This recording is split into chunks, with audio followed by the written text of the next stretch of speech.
This is reality. After 5 years, you're still Max Caulfield. I am seriously glad to see you. Welcome home, Max. Fasten your seatbelt. Fuck. She's gotta die. I know it was your birthday last month. This was my real father's camera. I want you to have it. Yes, of course it's cool. Thank you. This camera is so sweet. This song fucking rules. Can't dance, hippie? Come on. Rock out, girl. Yo, turn it off. Turn it off. You need to hide now. My stepdad will kill me if he finds you here. You were here today, Max. You saved me. I'm still tripping on that. Seeing you after all these years feels like... Destiny. If this is destiny, I hope we can find Rachel. I miss her, Max. What the hell is this? Snowflakes? Or a storm is coming? Max, start from the beginning. Tell me everything. Let's talk about your superpower. Epic! I pledge allegiance to Max and the power for which she stands.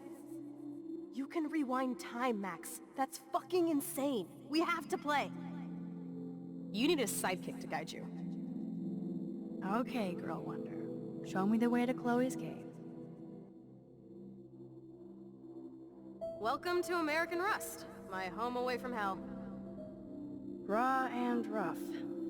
It suits you. Max, do you know how awesome this is? I get my best friend back, and she's also supersized. I don't feel so super. Max, here, let me help you find a place to chill. You freaked me out there. Do you feel any better now? You saved me again. The train. Crazy. Now we're totally bonded for life. Since you're the mysterious superhero, I'll be your faithful chauffeur and companion. My powers might not last, Chloe. That's okay. We will. Forever. I'm so glad you're my partner in crime. As long as you're my partner in time.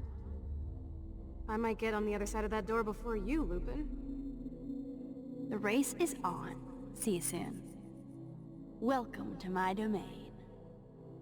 You are magic! I have no clue how the hell you got in there, but you did it, sister.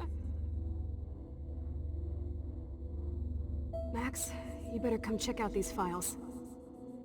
It's not a drawing. Look. Rachel in the dark room. Rachel in the dark room. Over and over. That's it. No, you are not taking the cozy chair. Max, do your powers include mind reading? Or did you just rewind because I tried to steal the chair? Shit, I'm confused. It's the powers of best friendship. I know how you roll. Cowabunga! Why, look, an otter in my water. Your power is changing everything, Max. Especially you. I can already tell. You're not so chicken shit anymore. Thanks, girlfriend. And you make me feel like I have a reason for still being in Arcadia Bay. I know I'm not talking very much. I'm just kind of reflecting, I suppose. Let's call it a draw. I'm gonna freeze my ass off when I get out. You look cute with your hair soaked in chemicals. Hide! Hide! You can't go back to your dorm now. You're a Blackwell fugitive. Crash at my place tonight. Photobomb! Photo hog. It feels like a different world from yesterday. We left a skid mark on Blackwell last night. Wish we could just hang out all morning like we used to. Maybe we should get up. I have to get back to Blackwell soon. I double dare you. Kiss me now. Damn, you're hardcore, Max. Now I can text Warren and tell him he doesn't stand a chance. Unless he's into girl-on-girl action. You're such a dork.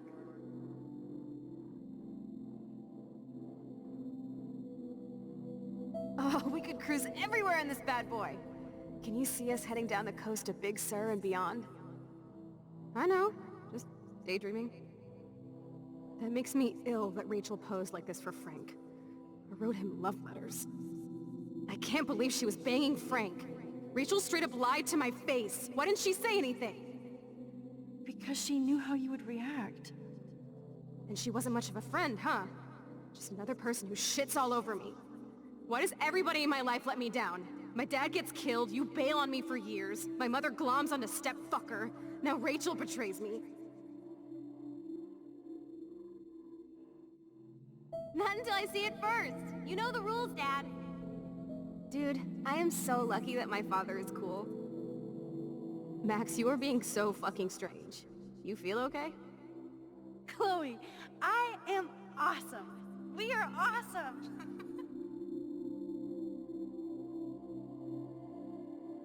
It's weird hanging out with you again. I know. I'm glad we are, though. Look, the worst thing you can do is treat me like a baby. I still want to laugh and talk shit with my best friend. Can we stop? This is seriously the best view of the sunset. What do photographers call that? The golden hour.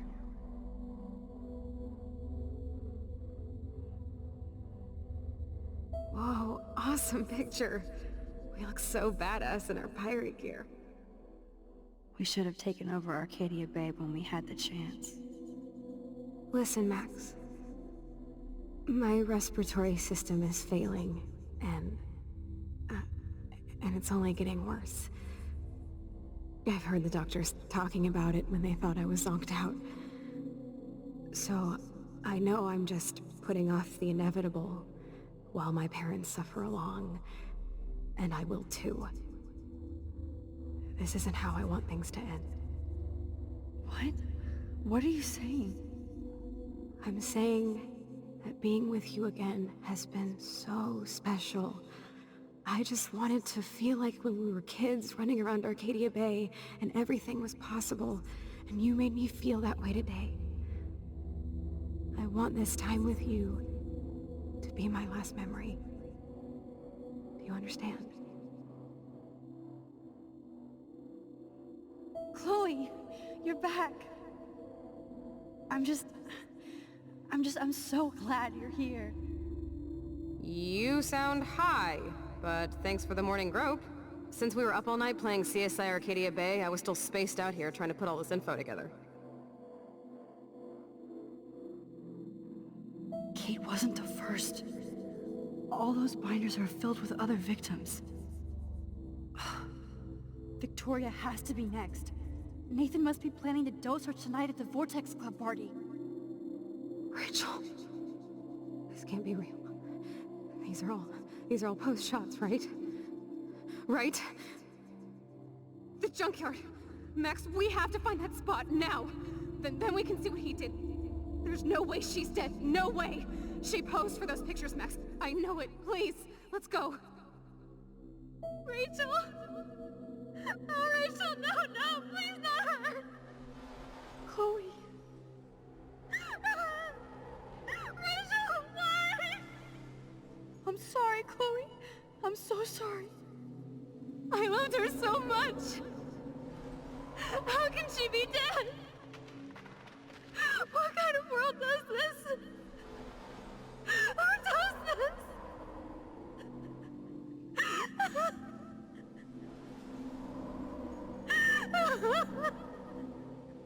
Come on, Max, we're almost there. Please wake up!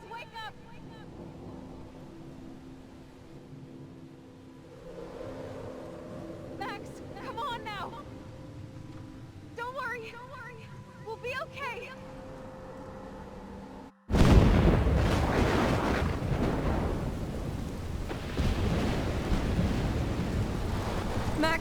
Max, can you hear me? Please say something. Chloe? I must have passed out. Oh, thank God. Don't you ever do that again, okay? I swear. But that nightmare was so real. Was so horrible.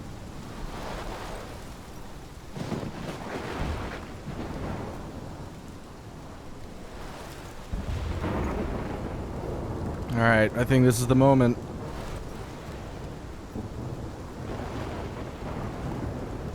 Gotta make a decision. This is my storm. I caused this. I caused all of this. I changed fate and destiny so much that I actually did alter the course of everything. And all I really created was just death and destruction. Fuck all that, okay? You were given a power. You didn't ask for it. And you saved me. Which had to happen. All of this did. Except for what happened to Rachel. But without your power, we couldn't have found her. Okay, so you're not the goddamn Time Master, but you're Maxine Caulfield. And you're amazing.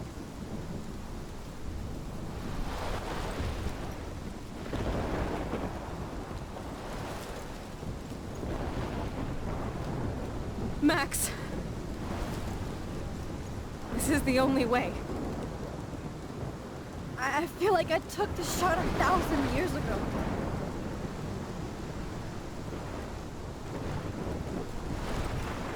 You could use that photo to change everything right back to when you took that picture.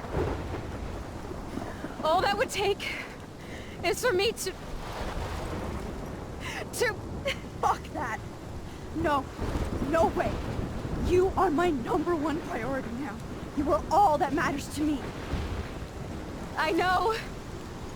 You prove that over and over again. Even though I don't deserve it. I'm so selfish. Not like my mom. Look what she had to give up and live through. And she did. She deserves so much more than to be killed by a storm in a fucking diner. Even my stepfather deserves her alive. There's so many more people in Arcadia Bay who should live. Way more than me. Don't say that. I won't trade you. You're not trading me. Maybe you've just been delaying my real destiny. Look at how many times I've almost died or actually died around you. Look at what's happened in Arcadia Bay ever since you first saved me. I know I've been selfish, but for once, I think I should accept my fate. Our fate. Chloe. Max, you finally came back to me this week, and you did nothing but show me your love and friendship. You made me smile and laugh like I haven't done in years. Wherever I end up after this, in whatever reality, all those moments between us were real, and they'll always be ours. No matter what you choose, I know you'll make the right decision. Chloe. I can't make this choice. No, Max. You're the only one who can.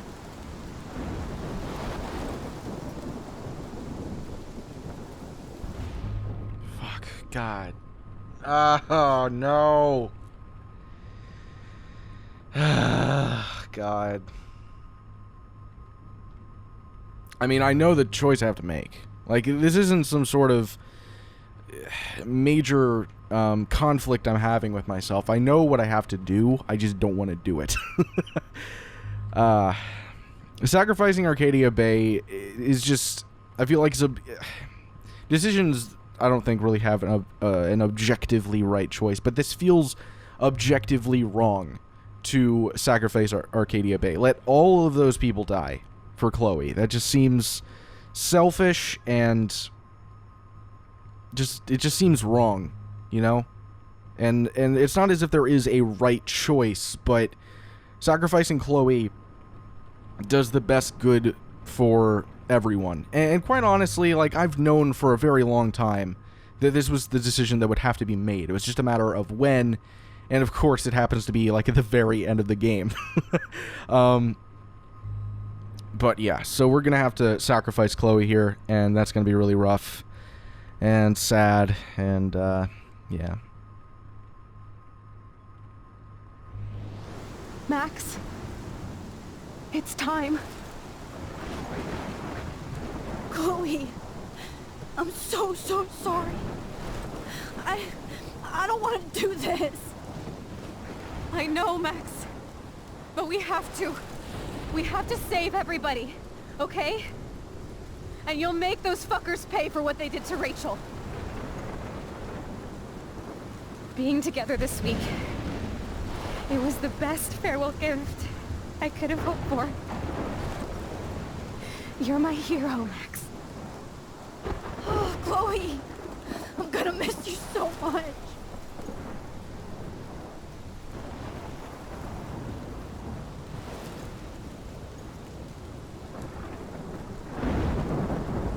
I'll always love you. Now get out of here, please. Do it before I freak. And Max Caulfield, don't you forget about me. Never.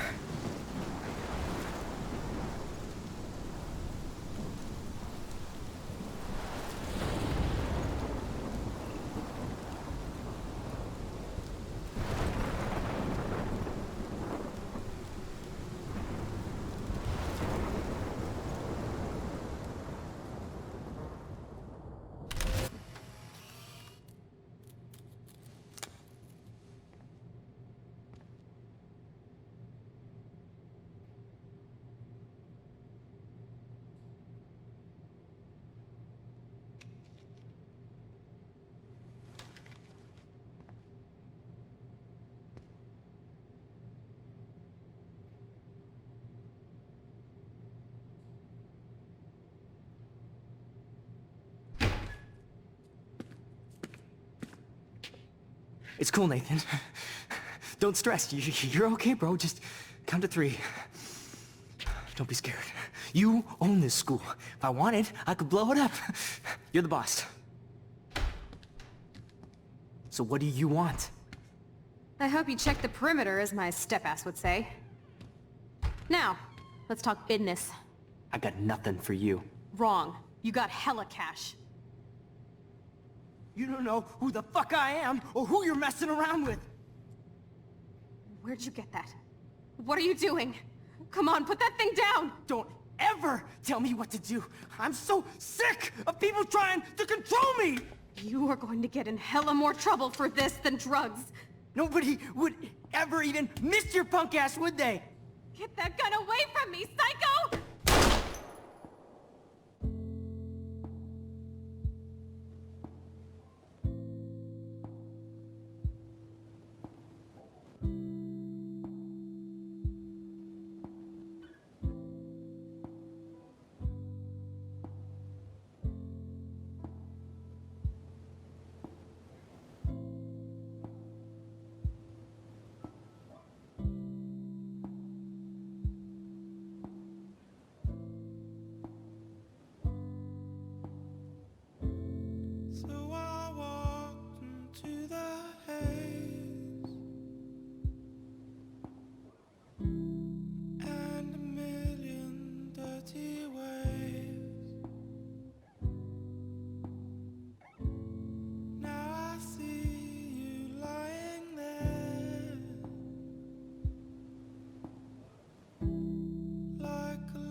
Motherfucker. Jesus. Yeah.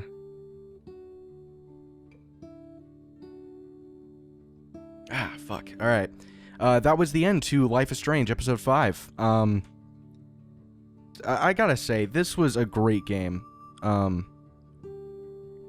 were definitely certain flaws with it. I would argue that the dialogue is probably the biggest thing a lot of people have had problems with. And I'm not gonna really try to, dispute that. It really, a lot of the time, was its biggest flaw. It feel like, I think I said in Episode 1, it felt like this was a game that was written by, like, a 45-year-old guy who is trying to write for, like, 16-year-old girls, if that makes sense. And that definitely kind of, it kind of killed some of the moments on occasion. Sometimes, you would have a moment where you're like, oh, this is great, this is a really moving scene, it's brilliant, and it would be killed by over-expository dialogue or something like that. It would make you not love it as much. But even with that, I think as time went on, it started to become kind of a part of the charm of the game, at least to me. And on top of that, as time went on, I started to just grow to really enjoy this game more and more and love the characters more and more. I mean, there's not a single person that didn't have a level of depth to them. I will definitely say that there was, that even with that depth, there are certain characters that, though they might be redeemable, definitely, even if they add depth to them, it doesn't take away from the things that they have done, the flaws that they have. Nathan is an incredibly troubled kid who has a lot of problems, but, at the end of the day, he still killed someone. And that's a problem, and it needs to be addressed. That having been said, I think that the story was trying to convey that, everybody has their own story. Everybody has their own life and their own personal demons that they have to deal with, and that doesn't absolve them from the mistakes they make. It just makes them human. And I think at the end of the day, that's what this story was trying to convey, that everyone is human. Nobody is perfect. And really any sort of media that tries to convey a certain character as if they are perfect, it's just not true. It's just not real. And this game, despite a lot of its flaws and a lot of its problems, I think that was what it conveyed best, was that everybody is real, and everybody is human, and nobody is perfect. That everyone has flaws, and everyone does their best to overcome them. And that really spoke to me. I thought that they did that beautifully, and I thought this game was beautiful. I thought that just every step it took made me love it that much more. I'm not gonna, I probably wouldn't say this is my game of the year, but it's definitely my top 5. I thought this was a great story. I thought it had fantastic characters, albeit, shaky dialogue at time. The depth to those characters kind of overwrote some of the other sort of misfirings that this game had. I think that the music really added to the tone. They really perfected, when to use certain types of music, when to use score, when to use more of a soundtrack, sort of, copywritten music, stuff like that. And I think that really added to it. Also, they really brought up an interesting point. It was kind of like almost as if time was talking to Max at the moment. But when they were saying that Max was using her ability to kind of manipulate people, and that she wasn't really the good person that she pretended to be. And I'm not going to go that far. I would say that it's somewhere in the middle, where she's arguing that she's a good person, she was doing it for completely altruistic reasons, and this other Max is arguing, no, you're just a selfish person who doesn't care about anyone else, and you're just trying to further your own advantage in life.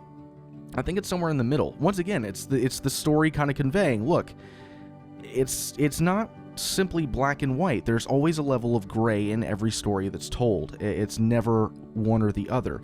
I mean, hell, you look at David. David, I fucking despise that guy at the beginning.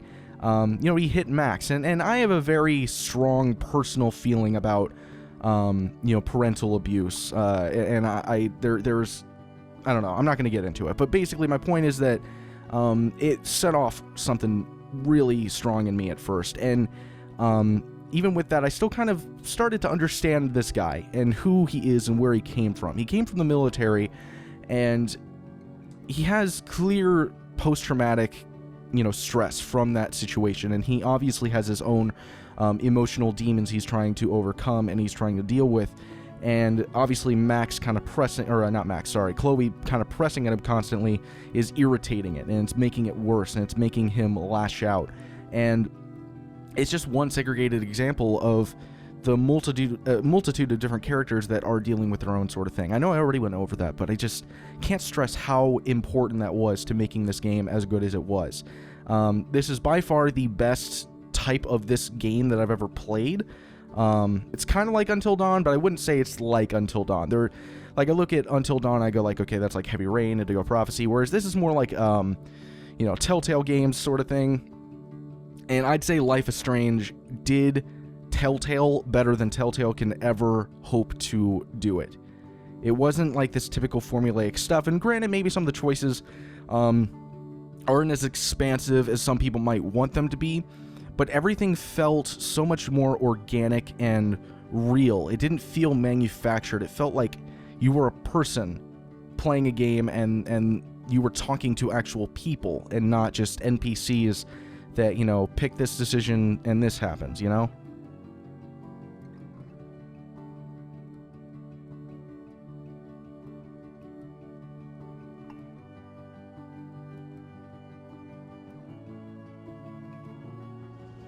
Alright, so that's it, guys.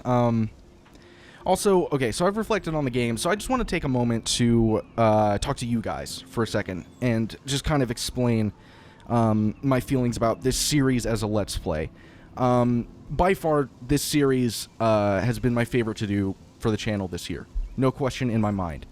It's definitely the most popular series that I've had, and it really upped my female demographic pretty big, but I'm not going to go into numbers. It's really more so what I've done with this series, and I really feel like I've been on my A game in commentary-wise throughout.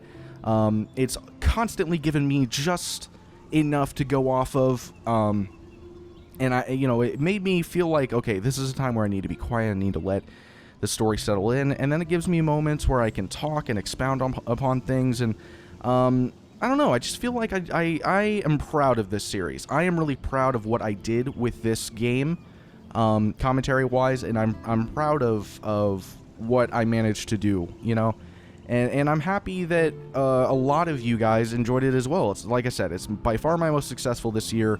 It got a lot of viewers. It showed a lot of people my channel, and that means a lot to me, And I appreciate you guys sticking with it and watching the whole thing. I know a lot of you guys, or at least I've seen a lot of people say that they've watched my series specifically. They have waited until mine are out because they like mine in particular. And that's awesome. That's really cool, and I appreciate it. So yeah, really there's not much else for me to say. Just thank you. Thank you guys a lot, and I really, really do appreciate it. Other than that, I just want to mention one last thing. If you guys enjoy my sort of reflection on Life is Strange, there's also a friend of mine who has a YouTube channel. You probably, if you're consistently watching my stuff, you probably know who he is, Alex of GameWorks. He has his own sort of gaming philosophy sort of channel. I think that's a good way of putting it.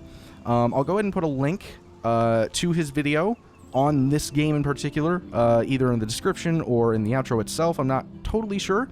But no matter what, I want you guys to check that out because I think it was really well done, and he does a great job at kind of explaining what makes this game as enjoyable as it is to myself and him and to other people.